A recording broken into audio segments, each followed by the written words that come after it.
Assalamualaikum warahmatullahi wabarakatuh. Perkenalkan, nama saya Muhammad Rezeki dari Prodi Teknik Elektromedik semester 5 dengan NIM TE 10 190 108.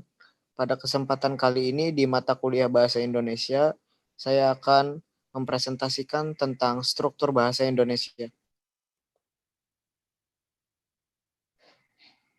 Jadi pada struktur bahasa Indonesia kita di sini akan mendapati 6 pembahasan. Untuk pembahasan yang pertama itu ada fonem, yang kedua fonologi, yang ketiga morfologi, yang keempat sintaksis, yang kelima kelas kata, dan keenam itu tanda baca. Jadi untuk pembahasan yang pertama itu tentang fonem.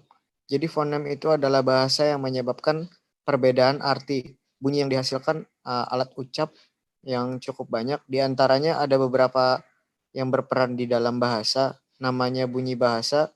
Ada bunyi bahasa yang menyebabkan perbedaan arti dan ada juga yang tidak. Yang kedua itu fonologi. Jadi fonologi itu adalah ilmu tentang pembendaharaan bunyi-bunyi atau yang disebut dengan fonem, bahasa dan distribusinya. Jadi fonologi itu dapat diartikan sebagai bahasa yang mempelajari tentang bunyi-bunyi bahasa yang diproduksi oleh alat ucap manusia. Yang ketiga, pembahasan kita tentang morfologi.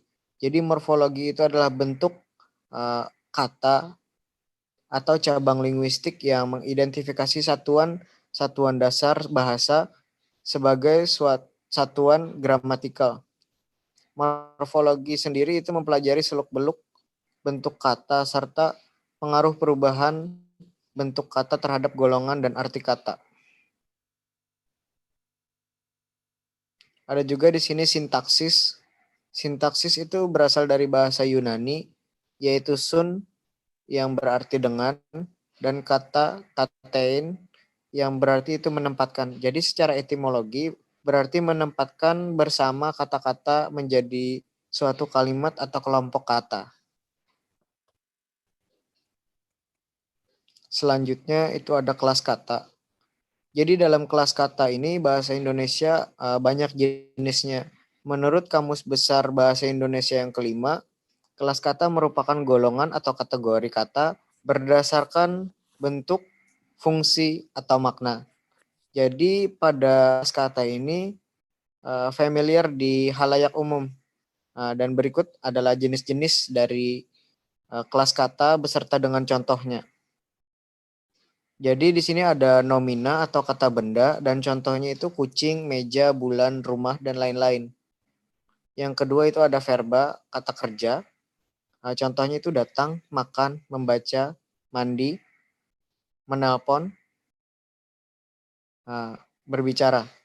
Ada juga adjektif, sifat atau kata sifat. Jadi ada tinggi, mahal, kecil, jauh, mulia, dan lain-lain. Ada juga adverbia atau kata keterangan dan contohnya itu kata-kata yang bertugas untuk mendampingi nomina, verba, dan adjektif. Ada juga pronomina atau kata ganti. Numeralia, kata bilangan 1, 2, 3, secangkir teh, setumpuk buku, seiris mangga, dan lain-lain. Ada juga di sini konjungsi. Ada juga preposisi atau kata depan, artikulus atau kata sandang. Itu contohnya si dan sang. Jadi ada si gendut dan sang merah putih. Ada juga interjeksi atau kata-kata yang mengungkapkan perasaan. Jadi sebuah perasaan yang seperti kalau kita ngelihat sesuatu itu mengucapkan wah, nah, astaga, alhamdulillah, hai, sayang.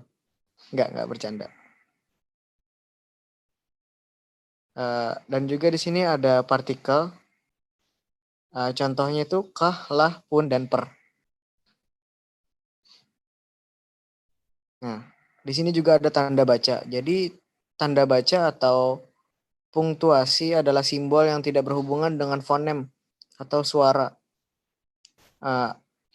Suatu kata atau frasa pada suatu bahasa melainkan berperan untuk menunjukkan struktur dan organisasi suatu tulisan, juga intonasi serta jeda yang dapat diamati sewaktu pembacaan, seperti tanda tanya, tanda seru.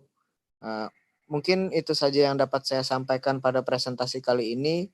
Salah hilap mohon maaf. Wassalamualaikum warahmatullahi wabarakatuh. Terima kasih.